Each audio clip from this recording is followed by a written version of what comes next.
Friends, ఎలా ఉన్నారు? ఈరోజు మనం పాలకూర బఠానీ కలిపి పలావ్ తయారు చేసుకుందాం అండి. ఇంకా మన కర్రీతో పని ఉండదు. చాలా చాలా రుచికరంగా ఉంటుంది.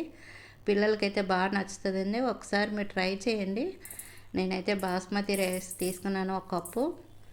ఈ రైస్ని బౌల్లో వేసుకుని కొద్దిగా నీళ్ళు పోసి కడుగుతాము. నీళ్ళు పోసుకుని ఒకసారి కడగండి మీరు. రైస్ అంతా చక్కగా కడిగిన తర్వాత మీకు చూపిస్తాను.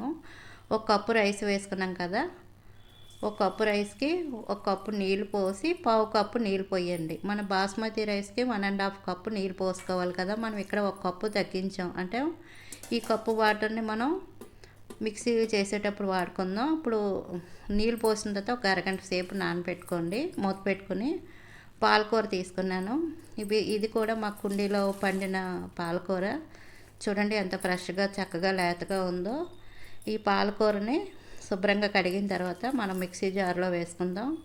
నేనైతే ఆకును కూడా కట్ చేయలేదండి, ఇలా డైరెక్ట్గానే వేసుకుంటున్నాను. మీరు పాలకూర తీసుకునేటప్పుడు కొంచెం లేతగా ఉన్నది తీసుకోండి, ఆ టేస్ట్ అనేది బాగుంటుంది. పచ్చిమిరపకాయలు ఇక్కడ ఒక 8 వేసుకున్నానండి. నేను ఇంకా కారం వేయట్లేదు, ఈ కారం వేసుకుంటున్నాను. ఇప్పుడు మిక్సీ చేయడానికి మనకి పావు కప్పు వాటర్ ఉంది కదా, ఈ వాటర్ తోటే మనం మిక్సీ చేసుకోవాలి. చూడండి, పాలకూరని ఈ విధంగా మెత్తగా పేస్ట్ చేసుకోవాలి. దీన్ని పక్కన పెట్టుకుందాం. మిక్సీ జార్ తీసుకుని అందులోని ధనియాలు 1 స్పూను, జీలకర్ర 1/2 టీ స్పూను, అల్లం చిన్న ముక్క ఇలా దంచి వేసుకోండి. అలాగే వెల్లుల్లిపాయ 1 ఇలా పాయలు కింద వేసుకొని కొద్దిగా నీళ్ళు పోసి మెత్తగా పేస్ట్ చేసుకోండి. ఇలా మసాలా పేస్ట్ చేసుకున్నాం కదా, దీన్ని కూడా మనం పక్కన పెట్టుకుందాం. ఇప్పుడు పలావ్ తయారు చేసుకుందాం. గ్యాస్ ఆన్ చేసుకుని నేనైతే ఇత్తడి గిన్నె పెట్టుకుంటున్నానండి. ఆయిల్ కూడా వేసాను. ఆయిల్ వేసిన తర్వాత బిర్యానీ ఆకు వేసుకోవాలి. నేను ఇక్కడ నెయ్యి కూడా వేసానండి, వీడియో స్కిప్ అయింది. ఇక్కడ నెయ్యి వేసుకోవాలి, ఒక 2 స్పూన్లు, టేస్ట్ బాగుంటుంది. అలాగే బిర్యానీ ఆకు వేసిన తర్వాత ఉల్లిపాయను కట్ చేసుకొని వేసుకోండి. ఉల్లిపాయ కొంచెం వేగిన తర్వాత చూడండి, కొద్దిగా వేగిన తర్వాత పచ్చి బఠానీ 1 కప్పు వేసుకోండి.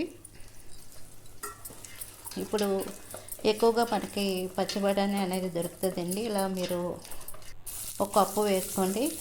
అంటే రైస్లో తినేటప్పుడు మనకి బాగుంటుందండి, పలావ్ తినేటప్పుడు పిల్లలకు కూడా బాగా నచ్చుతుంది ఇలా బఠానీలు అవి వేయడం వల్ల.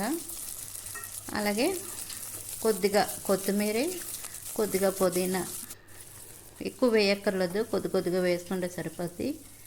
ఈ 2 వేసుకొని కొంచెం వేగనివ్వండి. అలాగే జీడిపప్పు ఒక 20 వేసుకున్నాను.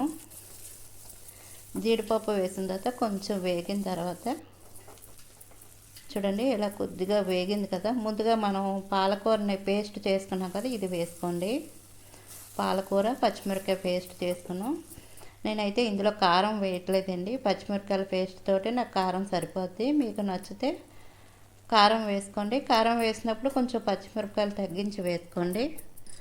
ఇప్పుడు మనం మిక్సీ చేసుకున్న మసాలా పేస్ట్ ఒక 2 స్పూన్లు వేసుకొని, అలాగే గరం మసాలా కాదండి, బిర్యానీ మసాలా ఒక పావు టీ స్పూన్ వేసుకోండి. వేసిన తర్వాత ఒకసారి అంతా కలపండి. కలిపిన తర్వాత గ్యాస్ని మీడియంలో పెట్టి మూత పెట్టుకుని మధ్యలో కలుపుతూ చక్కగా వేపుకోండి. పాలకూర అనేది చక్కగా వేగితేనే మనం టేస్ట్ బాగుంటుందండి పలావ్, ఇది మాత్రం గుర్తుపెట్టుకోండి.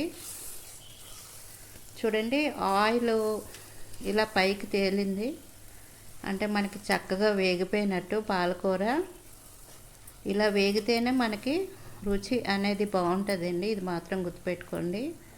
ఇప్పుడు 1 కప్పు పెరుగు వేసుకోండి. పెరుగు అలాగే సరిపోయినంత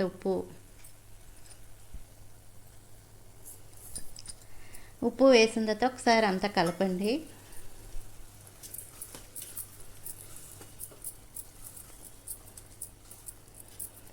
ఇలా అంతా కలిపిన తర్వాత ముందుగా మనం రైస్ని నానబెట్టుకున్నాం కదా, బాస్మతి రైస్ని, ఈ నానబెట్టుకున్న రైస్లోని వాటర్ ఉంటుంది కదా, ఈ వాటర్ని వేసుకోండి.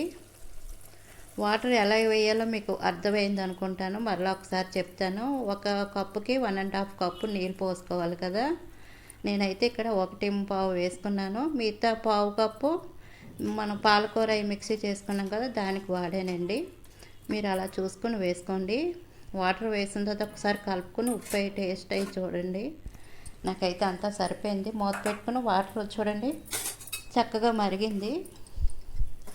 మరిగిన తర్వాత ఒకసారి కలుపుకొని రైస్ను వేసుకుందాం. రైస్ నానబెట్టేటప్పుడు కూడా ఒక అరగంట సేపు మనకు నానింది అనుకోండి చక్కగా పొడి పొడిగా వస్తుంది. ఇలా నానబెట్టుకున్న రైస్ బాస్మతి రైస్ వేసుకొని ఒకసారి కలుపుకొని మూత పెట్టుకొని గ్యాస్ని చిన్న మంట మీద పెట్టి ఉడకనివ్వాలండి. నాకు ఉడకనాకి ఒక 15 మినిట్స్ పట్టింది. మూత తీసి రైస్ ఉడికిందో లేదో ఒకసారి చెక్ చేసుకుందాం. రైస్ చక్కగా ఉడికిపోయిందండి. ఇప్పుడు గ్యాస్ ఆఫ్ చేశాను. ఈ రైస్ని మనం ప్లేట్లో పెట్టుకుందాం. చాలా చాలా బాగుందండి. మాకు ఇంటికి గెస్ట్లు వచ్చినప్పుడు చక్కగా ఇలా చేసి పెట్టాను. వాళ్ళైతే చాలా బాగుంది అన్నారు. తప్పకుండా మీరు ఒకసారి ట్రై చేయండి. ఇంక మనం కర్రీతో పని ఉండదు. చాలా చాలా రుచికరంగా ఉంటుంది. మనకి ఇందులో కొంచెం కచంబరి వేసుకుంటే ఆ రుచి అనేది బాగుంటుందండి. నేనైతే ఇంకా ఉట్టిదే తిన్నాను. చాలా బాగుంది. వేడివేడిగా తింటే చాలా బాగుంటుందండి.